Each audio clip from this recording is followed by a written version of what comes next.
Hello and welcome to the Kingdom YouTube podcast. My name is Jacko, and today I'm joined by Jay. Hi. Before we begin discussing anything, I want to remind everyone that our podcast can now be found in audio format on Anchor, Spotify, Breaker, Radio Public, and Pocket Cast. The links to which can be found not only in the description below, but also the pinned comment below. So go give those a look if you want. We've also got our first sponsor on there, and we'll see how that goes. As of recording this, I have not written the script or voiced it yet, but it will be up there by the time you guys are listening to this. So if you're listening to the audio version of this, thank you. You're helping support the server. If you're watching the video, continue watching, hit subscribe, hit the like button. That also helps. Alright, so let's begin. I want to talk about something that's recent to us. Jong Un. Oh, yeah, him. That whole fucking spiel. Vegetative state my ass, that man's dead. Yeah, they say he's either dead, brain dead, or it's one giant fucking meme. I've read some things, people saying his body was stolen, or he was stolen. His personal train is still making rounds, which I think is weird. Oh yeah. But did you see the Photoshop, like the fucking picture of him in a bed of flowers, whatever? No. Okay, I'll put that picture up for people watching the video. Also, for the people listening that want to watch the video, there's a link in the information panel of it that you can click and go watch the video. You'll just basically see some added pictures or videos that we mentioned. Basically, there's this photo that was circulating around that was just a photoshopped image of him, Jong Un, in the deathbed of his dad, Jong Il, which I thought was really fucked up and wild. Fucking hell. I mean, they didn't have the best relationship, much like two yeah, no, I don't think they did. Don't think anyone in that family's got a really good relationship. Yeah, I mean, yeah. Now they're saying that it's gonna be his sister, which is now this whole big fucking simping meme. Oh yeah, people are saying that she poisoned him or something, isn't it? Yeah, I mean, I feel like that's just fetishing that people are doing that shit. Because immediately when that happened, people started showing pictures of her, and then it just went full fucking dirty simp town. I mean, yeah. I have no problem with people doing simpery sometimes, But when it's a potential future dictator or the sister of a present dictator who may or may not be dead, maybe calm down. Pornhub exists for a reason. I mean, if it's to undermine her and she is an evil bastard, because I think isn't she head of propaganda or something? I can't confirm or deny that. I don't know. She's got. I think I read somewhere that she's got something to do with propaganda. So in my eyes, she's not exactly an angel. So if people are doing it to undermine her, then yeah, I get it. But if people are because there's people out there that are actually genuinely being oh my god, dictator mommy, step on me, bruh, what are you doing with your life? I think it's just a lot of that femdom kink that seems to be doing that. That was very strange. Also, for the people listening to this, without headphones on at their home, because also, in case you didn't know this, or in case this is being listened to in the future, after which, we are in week 8, I think, of the COVID-19. I believe it's week 8. Not 100% sure. I think so. We're nearing the end of April, and the beginning of May. So now that's when we're dating this right now, and the shit's wild, dude. I don't want to talk about COVID too much. I mean, we talk about it a lot, so. Yeah, I mean, everyone's aware of it. Everyone's I mean, there's still some people apparently there is still some people who don't aren't aware of it. Yeah, so, just for a message, if you're the one person living under a rock, stay indoors. Don't touch anyone. Stay away from your relatives. Just 6 feet apart, 2 meters, I think it was. Yeah, 6 feet 2 meters. I don't know. Yeah. The 6 feet thing goes around like crazy. Yeah, people don't listen to that with protests and shit. I think some of the protests are some of the dumbest shit in the world, but I don't feel like talking about that. I've talked about that way too much. But did you see the video of that woman in a truck shouting at a nurse, being like, "Why can't you go to work? Sorry, why can't I go to work, but you can?" Like, bro. Yeah, can't scream at the doctor in the middle of the road. Yeah. That shit's fucking stupid. I mean, a lot of those people are already causing a second spike in the U.S. So there's another curve they'll have to flatten, which means longer quarantine time. They're just making it worse by going outside. Stay indoors. I mean, It's also, we've entered the point where, well, we were past the point where, like, cabin fever, like, begins to form in, like, the human brain at certain points. And, which I think is, like, only, like, a week. Because I remember learning it, or reading about it recently, and I was like, what the fuck? Like, only a week before cabin fever? Yeah, really, that's what it is. It's crazy. So I think some of these people are actually, like, you know, I mean, it sounds like fact already, but like some of these people are probably mentally deranged because of cabin fever. Yeah. Not to say that they could be forgiven for some of the dumb shit they're doing, but still. I also wonder how that shit... Yeah. Yeah, your mental state isn't an excuse for being a fucking, like, dumb shit. Yeah, like, especially in this scenario where you're putting not only, like, yourself and your life at risk, family, but like everyone but, else's. Everyone else in your country and other countries as well. It's fucking ridiculous. It's a greater risk.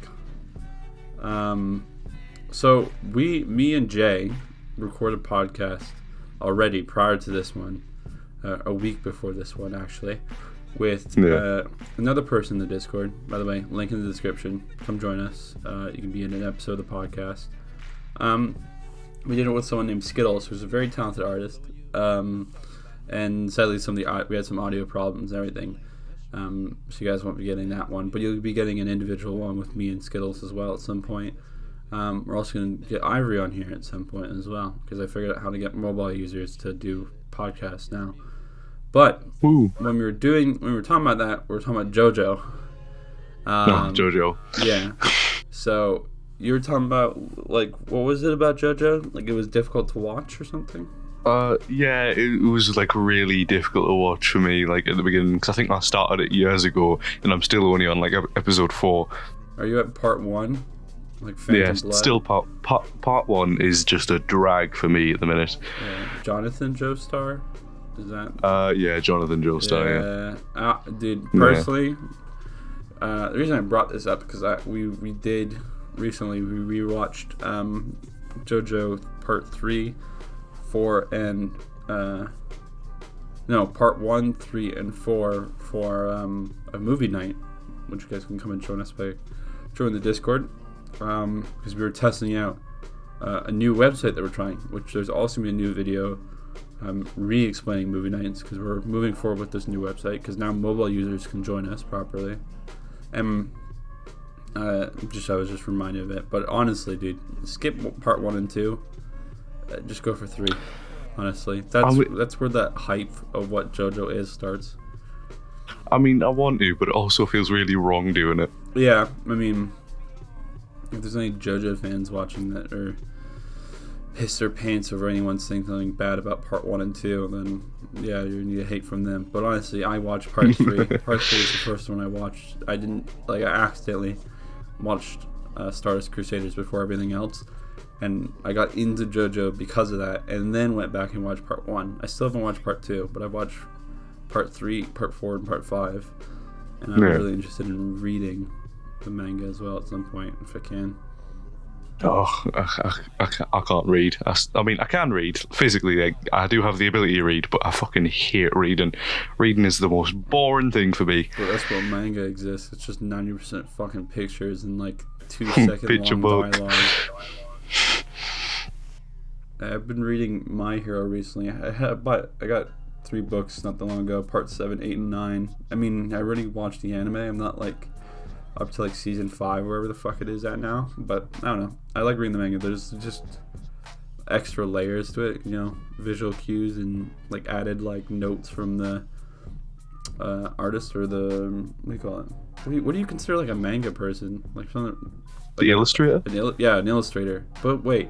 But they're also writing a story too. What the fuck do you call them? What's their title? Like a manga? Like they're a writer, but they're also an illustrator. You know? So the author and the illustrator, I have no I idea. feel like there would be a better combination. Like There's probably like a really specific title in Japanese, because Japanese is like a whoa. Yeah, but I feel like there would be like a normal English word. Normal, but you know. There is no such thing as a normal English word. English is a fucked language. You know, English is fine to me. Works well enough so far. But yeah, dude, skip to part 3. I know it sounds like heresy, like when you consider like other stuff as well, like other movies and shit. You don't usually skip, but this JoJo is a different story. Skip to part 3. It's like an entirely different story. Like there's minor spoilers for everyone. Part 1 and 2 are about like Hamon, whatever how you pronounce it. Harmon Energy or whatever like the fuck it is. Like, it's like kung fu, like this weird breathing technique thing. Like that's one thing, and then part 3 and on, it's like stands. It's like they're completely different in like visually and like narratively, like how they impact the story. It's completely different. So I would just skip to part 3 to understand why like people like JoJo, and with part 3 you get like tidbits of like the story of part 1 and 2, so you can be more like intrigued to go back and watch part 1 and 2. But you can go from part 3 to 4 and 5, you know, and then just wait for 6. Weird. Just quite a long time. Watching part 3 took me a long time, because it's like, I think it's one of the longer parts as well. It's definitely longer than part 4. Part 4 is cool. It's like serial killer shit going on, which is fun. But I wanted to watch, like, there's this IRL movie, like those CGI budget versions of it, that's only in Japanese, I think. I'm trying to find a dub for it, but I want to put it on for movie night, and it's like a JoJo part 4. Damn. Like, it looks alright. It's like heavy CGI, but it looks fine. But it's like split up into parts. So like it's part 4 of the JoJo series, but it's like part 4, part 1, and there's like it's all split up like crazy. Yeah. So like the part 1 covers like 6 episodes, whatever, which is crazy. I mean, it makes sense to do it like that, I guess. I mean, that's how you do it normally. Normal shows, but because it's part 1 of part 4, part 2 of part 4, you know, it just makes it a little bit confusing. Yeah, I can get why that could be confusing.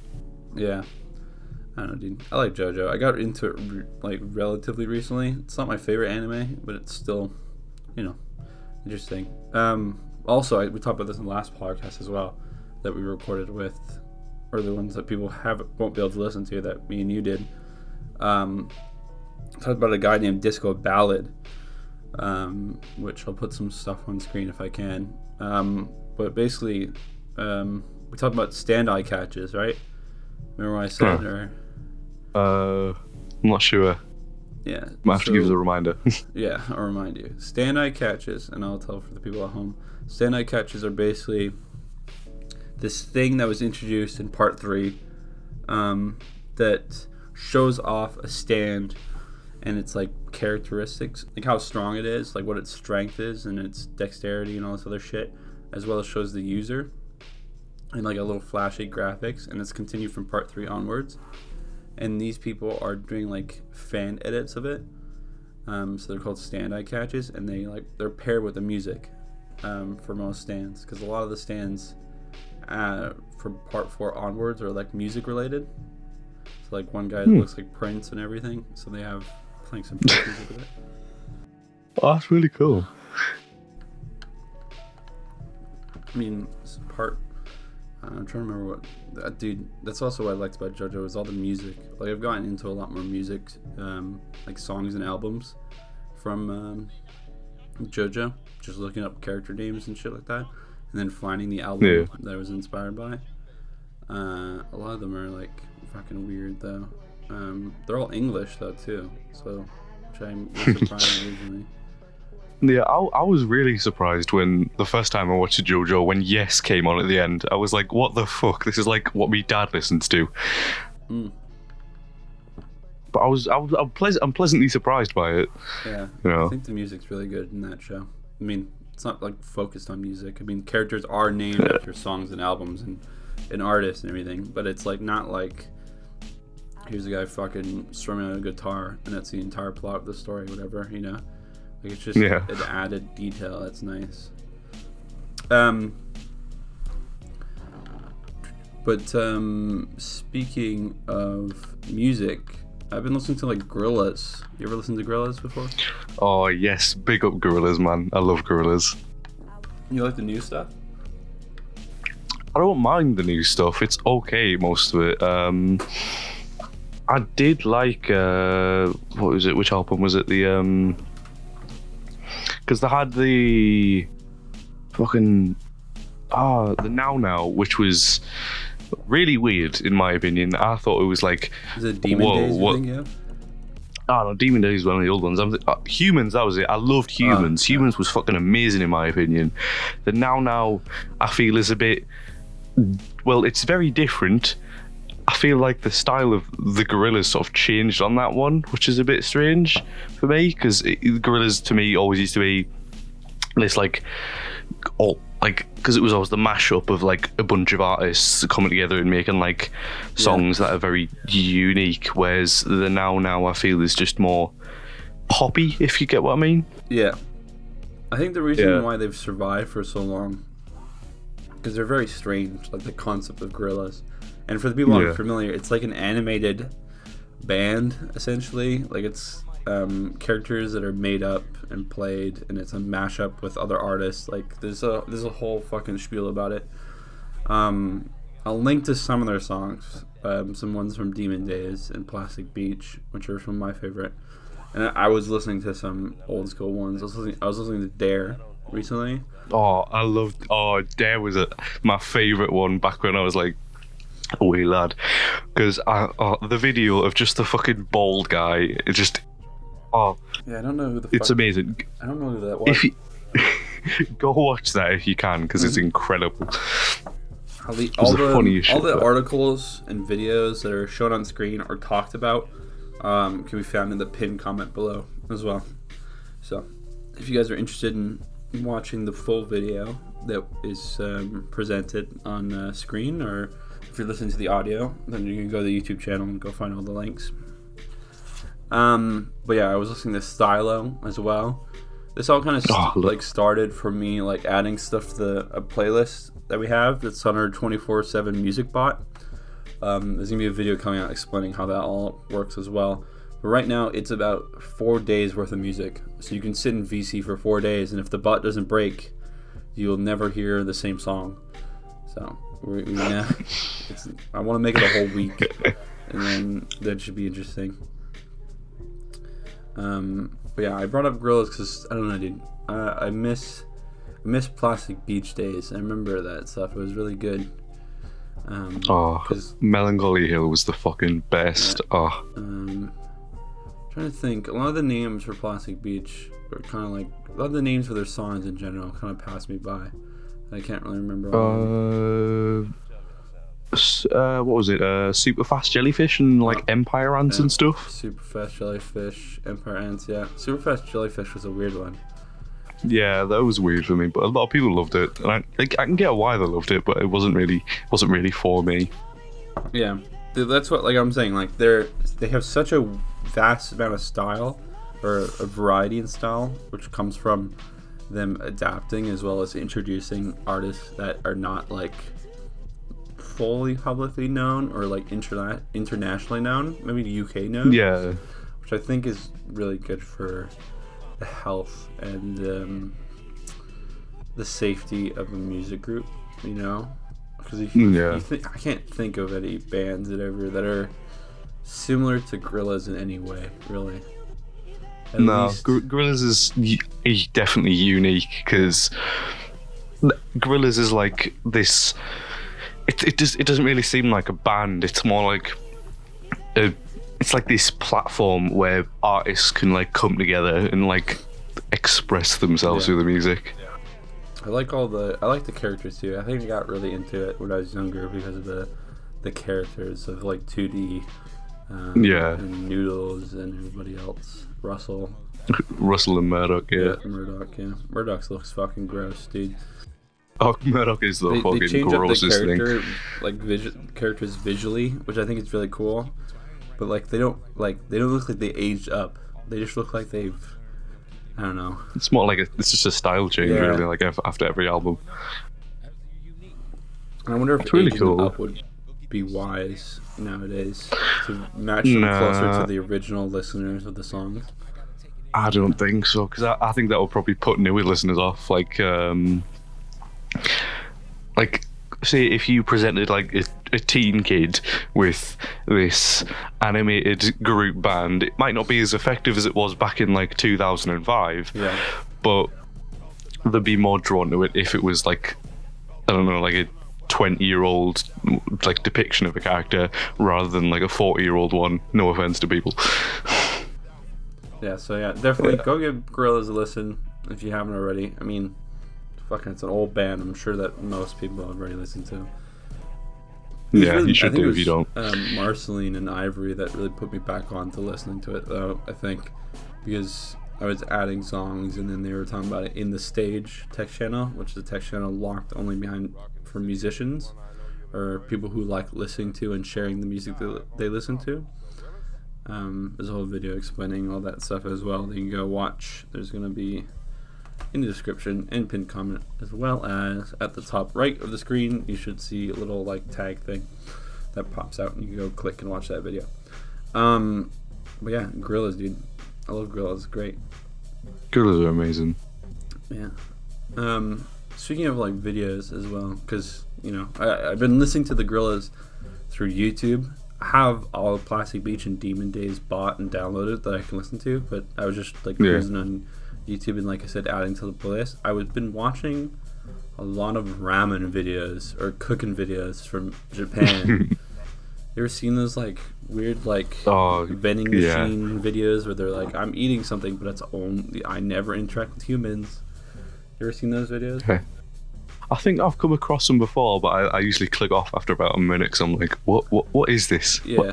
What's going on? There's one that was really strange. It was a guy buying a fucking, like a proper pizza out of a machine, like a vending machine. And I was like, that's so fucking crazy. I think that's amazing. It's not that great for like employment or starting up businesses and everything like that, because if a machine can basically do everything for you, like fuck.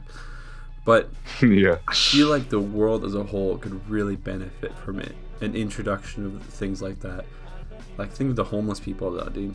Like homeless people be able to just fucking pop up with $1 and not have to be embarrassed or not have to look good to order a fucking pizza from Papa John's, Yeah, that's fucked how some places like don't serve people if they like look like they're homeless. I mean, a lot of people consider their restaurants to be like their second home, right? So if someone looks like shit, when you welcome them into your home, Yeah, but still, it's not hard to like use your brain to figure out what kind of position they're in. They don't really. I'm not saying I would, but I'm, I like playing the devil's advocate a lot, dude. Yeah. But I do know some of those videos. I'll have some on screen if I can. And there's obviously links to find the full video in the description and pinned comment. But dude, they're fucking weird. Like it's such a weird culture. I mean, there's no fucking culture going on right now. The culture is zero right now in the world.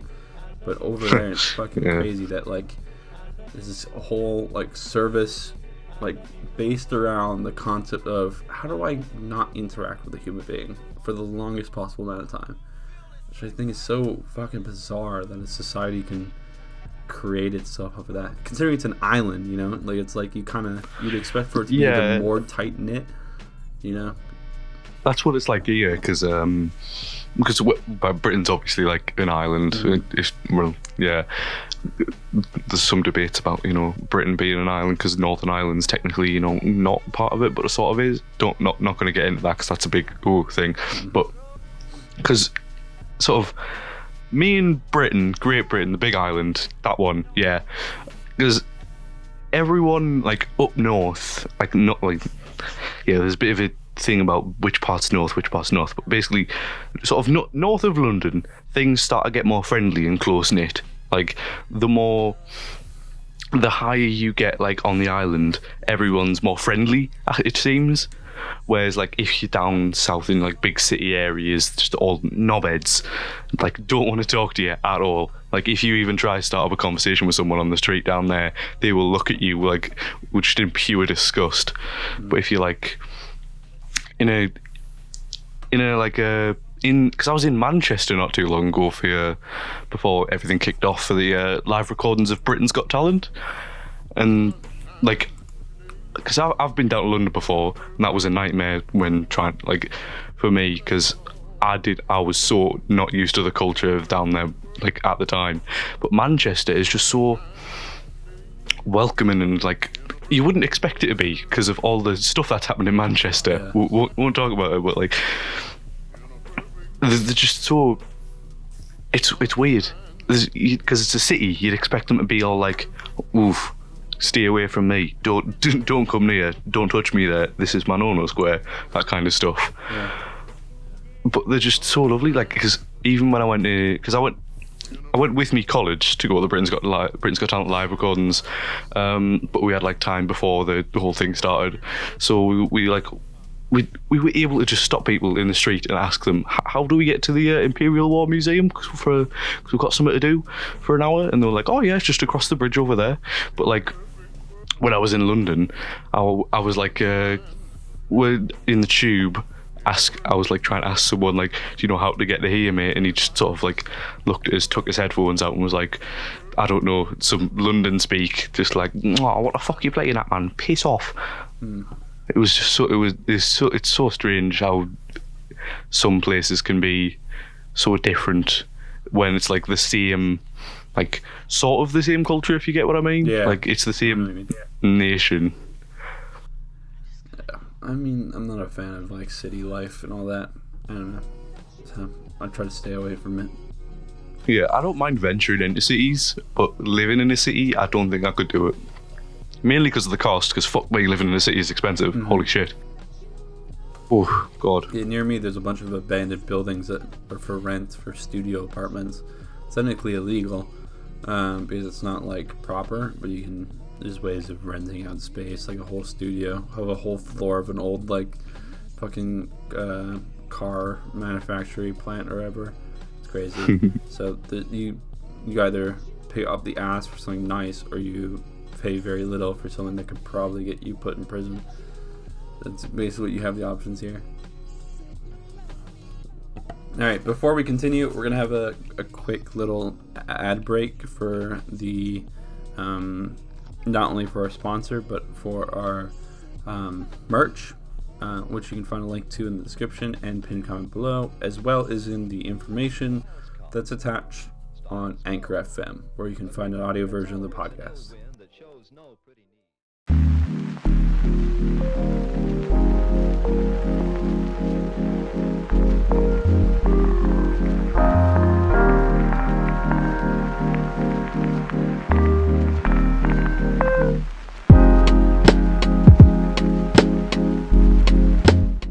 Welcome back.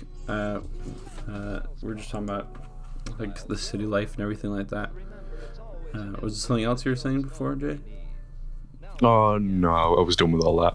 Yeah, dude, I really want to live in like the mountains of Japan, like when I retire or whatever, you know. It's that old like school life of like in Ghibli movies and all that shit, you know. You watched Ghibli movies before, right? Yeah, I think so. Yeah, I mean like Wolf Children too. You ever seen Wolf Children? Fuck. It's an animated movie. Yeah, I think I know what you're on about. Yeah. Put some stuff on screen of exactly the type of house I'm referring to. I don't know. I saw those movies a lot as a kid. Like Ghibli movies that ever play in the background, and like some of my favorite movies artistically, and the way they depict like nature, especially in like kind of like the sticks of Japan, that seems really cool. And it always looks cool, like in other shit as well, like in actual like videos, like actual movies that aren't anime. It looks cool. We don't really have that here in the West, you know, or the New World, whatever you want to call it. Ooh, the New World. Scary. No, there's not much of that left. Speaking of New World, how about we talk about New Horizons, Animal Crossing, dude?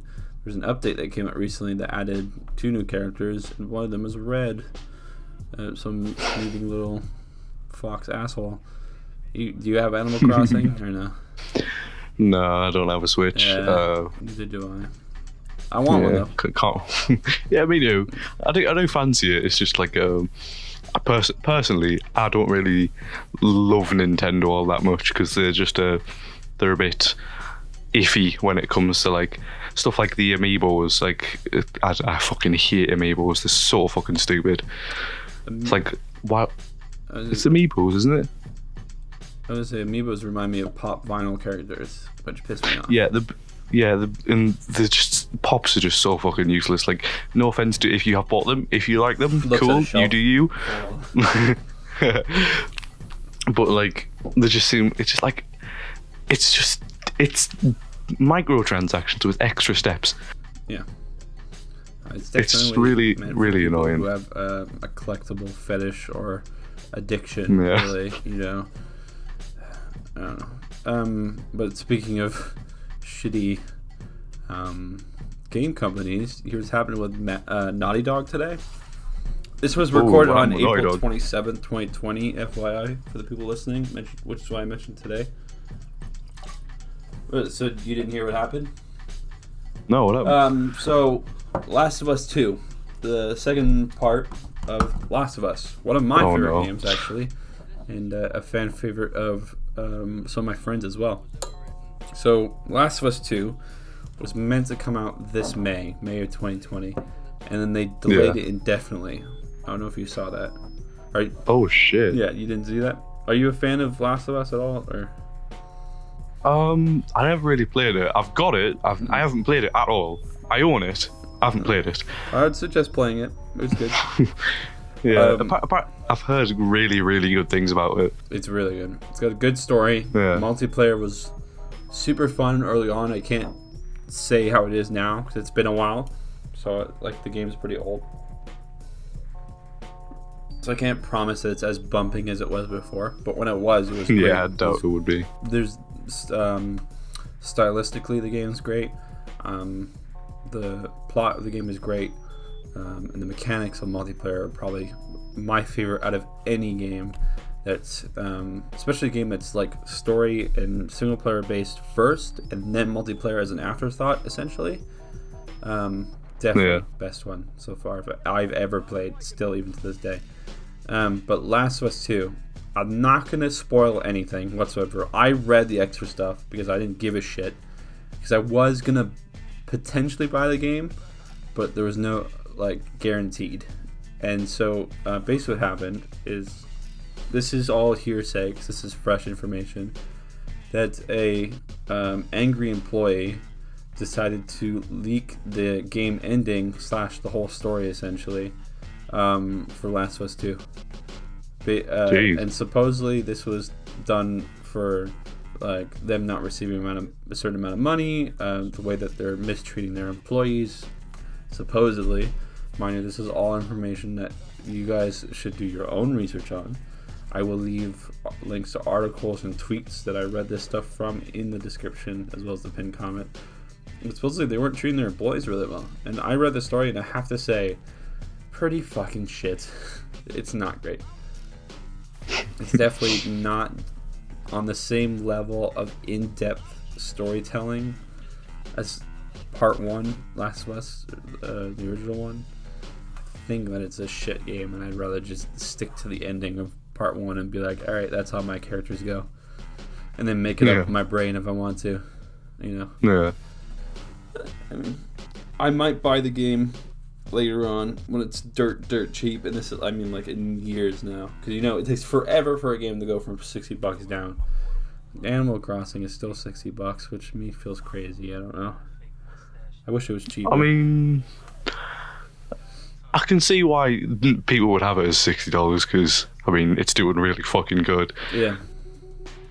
But because of the things that are happening right now, it would be nice to maybe cut that down a bit, because not everyone's got that amount of money to spare on stuff at the minute. Yeah, it's also not like the gaming industry is in the shitter right now. Like, I don't know why it's been going up like crazy. It's not like there was if ever anything, a the point gaming where industry's gaming received kinda, a boost. Shat itself, where people stopped playing video games. It's been on the rise since I was fucking born. You know. I know that a lot of people have been playing more video games. Like, people that I haven't played with for years have came back to playing. So I don't really. If anything, it's doing better. Yeah. Unfortunately, from a horrible situation, but luckily something decent is. A few good things are coming out of this, like stuff like. It doesn't necessarily compare to the whole coral reef thing coming back and fish in Venice or whatever it was. Yeah. Was it fish or was it swans? Yeah, it was I don't remember. Fish and swans. Yeah. About like 2-3 other podcasts, whatever. Yeah. But still, it's a good thing to see that, there are positives. Is healing. And gamers, yeah. I love those nature is healing fucking memes, where it's just like the fucking hot dogs from Snapchat or whatever. It's like they're just everywhere in a city, and it's like nature is healing. The hot dog men are outside again. Some dumb shit like that. Yeah, fucking insane. So far this quarantine has had some, I would say, A tier memes, not S tier, but A tier. A tier, yeah. I mean, I don't think we'll ever get S tier memes again. Oof. Well, I can't even think of an S tier meme. I think an S tier meme, right? People are going to judge me on this, right? But the Harambe death meme, that was worldwide. Everyone got involved. Even if you hated it, you still knew about it, and you still probably joked about it. I guess you could consider the spread of that. Yeah. Every historical meme is an S tier meme. Yeah, because it spreads easy. People like it. I don't really rate memes on whether or not they're funny or if it's like annoying or anything. If it spreads enough, that's doing what a meme does. So, I mean, a dead gorilla is universally funny. And you had to do it to a meme. That one. Oh my god, that was. I don't get why that one is like a historical meme, Like I say historical meme, basically I'm saying that like memes that like everyone is aware of, the format of which is repeated constantly. That's what I mean by historical memes. Like the fucking Smithsonian in the US was actually like writing down and copying and storing memes from a certain point. I think it was like 2011 they started doing it. Oh, that's amazing. Because it's culture. I mean, it's global culture. It is culture, yeah. It's on level with like Renaissance painting, technically. Like historically, if you look at it, that's the case. I remember seeing memes. I can't wait for 1,000 years' time when people will look back at this age and see how to do it to them. Dude. Just printed out on a huge wall. Oh. I wonder what like future museums would look like, right? Because I mean, yeah, we look at stuff that's fucking old, but like eventually we'll have to start putting in stuff that's like current to us right now, but will be the past later on. But like I can't think of like any art that I really saw that was like from the 60s and 70s, I wonder how long it takes before they put something up in a museum. I mean, it depends what you count as in a museum, because some people would count like national archives of stuff like art and whatnot to be a sort of museum, because like they are publicly the art access to the public is like granted and stuff, but it's not like displayed. So stuff like Stanley Kubrick's notes and whatnot could technically be counted as that. But true. I mean, yeah. There's also more like some pop art that I saw. Yeah, there's pop art and stuff. And that wasn't that long ago. I mean, there's also museums like computer museums and stuff where like there's computers off like 10 years ago because computers have just evolved so quickly. I've never seen a computer in a museum, now that I think about it. I've seen old gaming consoles, like a Game Boy and shit like that in a museum, but never a computer. I think I don't remember where it was, but I remember seeing like a Dell laptop in a museum once, which was really weird. I was like, oh, my mum's got one of those. Yeah, that would be really, dude. Imagine that though. I mean, like I'm saying, like this. I have seen 60s and 70s art as well in museums, and I think about it like, but imagine something that's so like publicly accessible, like a laptop, like a Bell laptop or a Dell laptop, whatever, and being alive to have used that and then seeing the next thing and then also see it in a museum. That must be so fucking like weird. That's insane. Yeah, it's gonna be weird. I mean, most likely we will feel it at some point, you know. Like even looking back at some of like the games that I've played in, like when I was a kid, you just feel older knowing that you played those. Yeah. You played those, and like you look at the difference between modern games and then, like and you thought back then you thought they were hot shit. You thought they were incredible. I feel that way with now Abe's they're just. Odyssey. You ever played Abe's Oddworld? Abe's Odyssey. Abe's Odd. Oh hell yeah. Dude, I remember playing that game on PlayStation 1 and being like, "This is the fucking best game ever." And then they did a remix of it, or a redux, or whatever the fuck. And I was like, "What the fuck could they be adding?" And then I saw it, and I was like, "What the fuck?" It's like night and day. Because it's like it's a side scroller. That's what it was before. Now it's got like three-dimensional bullshit going on and everything. It's crazy. I haven't played the new one. I don't think I ever will. So it came out a while ago, and I never heard anything about it. You know. Yeah, Abe's Oddworld is a really good game. I would recommend people like just watch a playthrough of it. I mean, it's a fucking old game. You can have problems playing it, but it's just I don't know. I think it's old enough that I can recommend someone play on like a simulator or something. Yeah. Like, you should definitely like have a look at. Oh, what was it? There's that one site. Fucking, is it Good Old Games? Where they've got like fucking loads of these like old ass games that you can buy for like really cheap. And they're just like, I don't remember. I think I remember there being a site, because I think Good Old Games now is more like a Steam platform-ish where you can buy them. But I think there used to be one where people just like hosted like really old games off a server, and you could play shit like Atari games, like Commodore 64 games, all the way back to that. Man, I gotta play some of those simulators soon, because I have a Pikachu Yellow special edition like for the Game Boy that a friend of mine gave me a while ago. Ooh. I don't own a Game Boy, can't play on anything. It's just sitting here. It's on my desk. I'm looking at it right now. It's a bright fucking yellow, and I want to play it, but I have nothing to play it on. I'd love to play the old Pokemon games. It would be great. I really enjoy playing Platinum, and that's kind of like the newest one. I can't find where my Heart Gold is anywhere, but I've been playing it recently, and it just makes me want to play old Yellow, like some game I've never played. Because I remember people having Game Boys in the fucking courtyard of my elementary school. Because I was born in 2000, so I was like on the cusp of like change and everything, you know.